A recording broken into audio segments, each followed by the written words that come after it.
IPL खत्म हो गया, आईपीएल के मैच में मजा आया, सारे मैचेस देखे बड़े मस्ती के साथ, वाह भाई क्रिकेट का क्या आनंद है। लेकिन तुमने एक चीज ऑब्जर्व करी यार, डे नाइट मैचेस में समझ में आता है कि डे टाइम में आपने चश्मा लगा रखा है। आईपीएल के तो सारे मैचेस रात को होते थे, तो रात के भी मैचेस में काफी खिलाड़ी फील्डर जो चश्मा लगा के घूमते रहते थे। क्यों भाई, वो क्या नाइट विजन कैमरा है? अगर अपन बात करें क्रिकेट की दोस्तों, तो बहुत बार तुमने देखा होगा कि जब वनडे मैचेस होते हैं, जब दोपहर का टाइम होता है, तो ये सारे बड़े बड़े अपने जो खिलाड़ी हैं, चाहे वो विराट कोहली हो, रोहित शर्मा हो, या फिर वो रविंद्र जडेजा साहब हो, वो चश्मा लगा के रखते हैं। और फिर जब उनकी साइड जब बॉल आती है जिसको उसको कैच करना होता है, तो उस बॉल को जब कैच करते हैं वो हाई राइज एकदम कैच होता है, तो चश्मा उनको मदद करता है। क्यों? क्योंकि जब वो बॉल उठ के आ रही है और सामने अगर पीछे सूरज है, तो सूरज के सामने से जब बॉल आएगी, और अगर मैंने वो पोलरॉइड चश्मे नहीं लगा रखे, तो बॉल आएगी और मेरे भिड़ जाएगी, यानी कैच भी छूट जाएगा, इंजरी भी हो जाएगी, और हम हो सकता है मैच भी हार जाएं। क्यों? क्योंकि कैचेस विन मैचेस। लेकिन इन सब चीज़ों का उस चश्मे से क्या लेना देना है? क्योंकि वो चश्मा तो रात को भी खिलाड़ी लगाते हैं। वो जो चश्मे हैं ना दोस्तों, वो बहुत ही खास तरीके के चश्मे होते हैं, वो पोलरॉइड्स होते हैं। वो क्या करते हैं, लाइट सोर्स जो है ना, उससे आने वाली लाइट को डिम आउट कर देते हैं, जिससे कि ये जो नन्ही मुन्नी प्यारी सी बॉल है, जिसके ऊपर किसी की जिंदगी टिकी है बैट्समैन की, कि कैच लूंगा तो आउट, छूटेगा तो बच जाऊंगा, मैच जीतूंगा या मैच हार जाऊंगा, वो सारी चीज उसे चश्मे की प्रेजेंस के कारण है। अब बात यह आती है कि इस सब का लेना देना स्पेस से क्या है।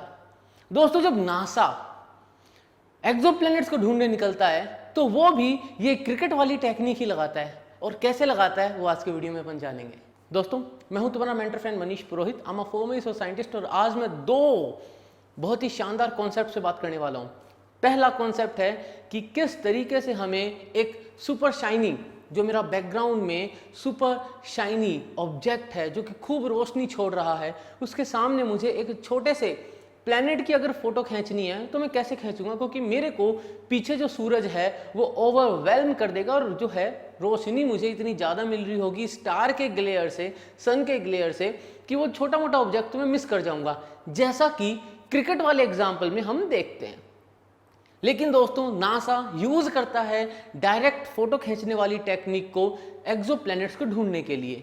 तो क्या करता है, होता क्या ना दोस्तों, जब नासा दूर के एक सिस्टम में किसी स्टार के चारों तरफ घूमते हुए प्लैनेट्स को ढूंढ रहा होता है, तो वहां पे उनके सामने एक जो सबसे बड़ी प्रॉब्लम आती है वो ये आती है। ठीक है, पिछले दो वीडियोज में हम ये देख चुके हैं कि किस तरीके से wobbling of a star, red shift, blue shift वाली चीज़ों से वो ये पता करते हैं कि हाँ भाई, इस सिस्टम में एक मैसिव स्टार है और साथ में एक प्लैनेट भी है क्या। फिर हमने रिसेंट जो वीडियो आया था उसमें ये देखा था कि गेम ऑफ शेडोज के थ्रू हम ये देखते हैं, अच्छा रोशनी में डिप हो रहा है तो हो सकता है कि बीच से कोई प्लैनेट निकला हो। लेकिन सबसे बड़ी बात है कि अगर मुझे उस प्लैनेट की फोटो खींचनी है जिसका खुद के पास खुद की रोशनी नहीं है, तो मैं उसकी फोटो कैसे खींच पाऊंगा। ठीक है, मेरे पास एक बहुत मैसिव लाइट सोर्स है, जैसे अभी इस स्टूडियो में खूब सारी लाइट्स लगी हुई है जिससे कि मैं चमक सकूं, लेकिन वो जो सारी लाइट्स हैं वो मेरे पीछे नहीं, वो मेरे सामने हैं।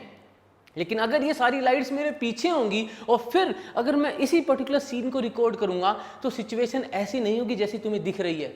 मैं डार्क दिखूंगा और तुम लोगों को पीछे की जो स्क्रीन है वो ज्यादा ओवरवेलमिंग दिखेगी, जैसे कि अभी होने वाला है। Here we go, 1 2 3, right. इस सिचुएशन में अगर अब मैं मान लो एक बॉल हूं, ये पीछे सूरज चमक रहा है और सामने कोई खिलाड़ी मुझे कैच करना चाह रहा है, तो मुझे कैच नहीं कर पाएगा, रेदर मैं उस पर जाके भिड़ जाऊंगा।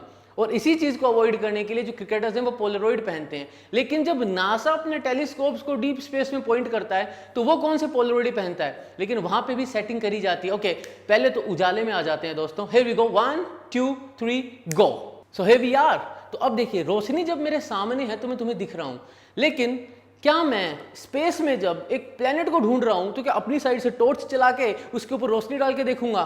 That is quite impossible. क्या मैं सूरज को बोलूंगा यार थोड़ी सी रोशनी उधर डालना ना, वहां पे कोई प्लेनेट है जो मुझे दिख नहीं रहा है, उसका जो स्टार है वो बहुत ज्यादा रोशनी छोड़ रहा है? नहीं। करना क्या होगा, साइंस को, फिजिक्स को यूज करना होगा, थोड़ी सी ऑप्टिक्स यूज करनी होगी और उस ग्लेयर को, जो पीछे के स्टार का ग्लेयर है, उसको ईट आउट करना होगा। And that's what NASA has been trying to do. कुछ प्लैनेट्स हैं जो कि डायरेक्ट फोटो खींच के हमने डिटेक्ट करे हैं, डिस्कवर करे हैं, लेकिन अभी वो जो टेक्निक है, वो जो टेक्नोलॉजी है, वो आने वाले भविष्य में एक कंप्लीटली प्रॉपर प्रूवन रूप लेगी, जहां पे अब उसको यूज किया जा सकेगा। होगा क्या, मान लो मेरे पास एक टेलीस्कोप है, लेट्स सी कि ये है मेरा telescope. My slinky is a very versatile instrument, ये एक टेलीस्कोप है, ठीक है। अब मुझे सामने एक सूरज है, ठीक है, जिसके सामने कोई प्लेनेट घूम रहा है, मुझे उस प्लेनेट की फोटो लेनी है, तो मैं क्या करूंगा, वेरी प्रिसाइसली इस टेलीस्कोप से एक वेरी प्रिसाइस डिस्टेंस पे एक बहुत बड़ा पर्दा होगा। वेरी प्रिसाइसली ये प्लान करूंगा कि जब वो प्लेनेट एग्जैक्टली इसके सामने होगा, टेलीस्कोप के सामने होगा, तो आजू बाजू की सारी रोशनी, सारे ग्लेयर को मैं साइड कर दूं, उसको ब्लॉक कर दूं। लेकिन ये जो टेक्नोलॉजी है दोस्तों, ये जो टेक्निक है, ये भी फुली डेवलप्ड नहीं है, NASA is working on it. ये वन ऑफ द टेक्निक है जिसके थ्रू नासा एक्सो प्लैनेट्स को डिटेक्ट करता है। कुछ प्लैनेट्स डिटेक्ट हुए हैं, लेकिन सबसे ज़्यादा पावरफुल जो टेक्निक है वो है जो मैंने पिछले वीडियो में डिस्कस करी थी, उससे तकरीबन 3000 एक्सो प्लैनेट्स डिस्कवर किए जा चुके हैं। लेकिन क्या बस इतनी ही टेक्निक्स है नासा के पास एक्सो प्लैनेट्स को ढूंढने के लिए? नहीं दोस्तों, ऐसा नहीं है, क्योंकि जब भी फिजिक्स या कॉस्मोलॉजी की बात होती है और हम एल्बर्ट आइंस्टाइन साहब को याद न करें तो बड़ी प्रॉब्लम हो जाएगी।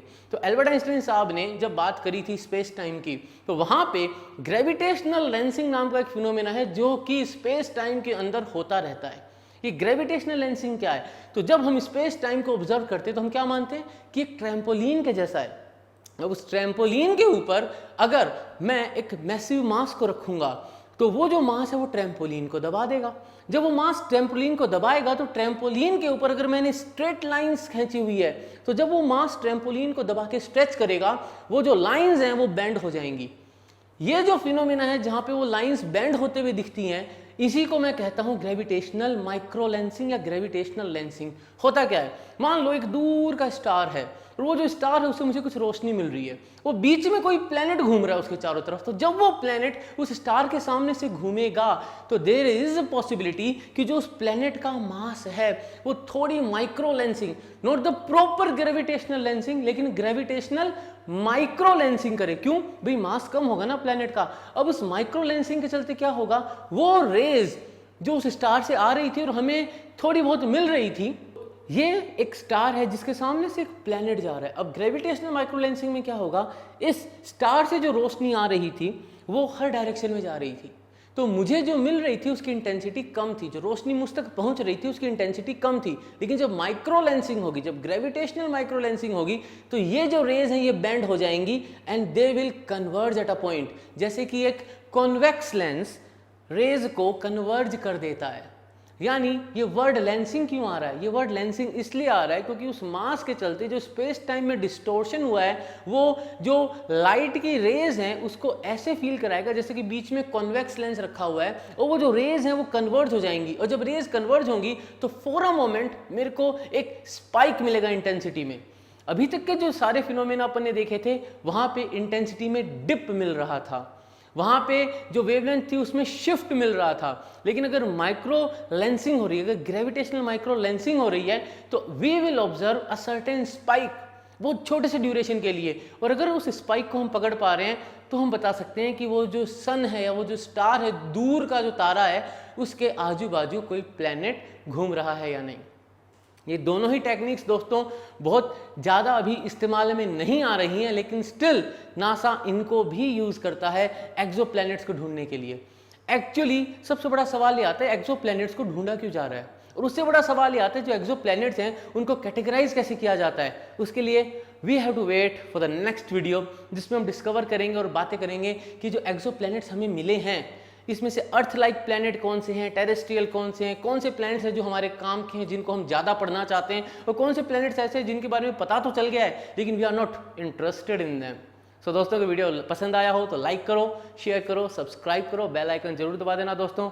मिलेंगे अगले वीडियो में, तब तक के लिए जय हिंद।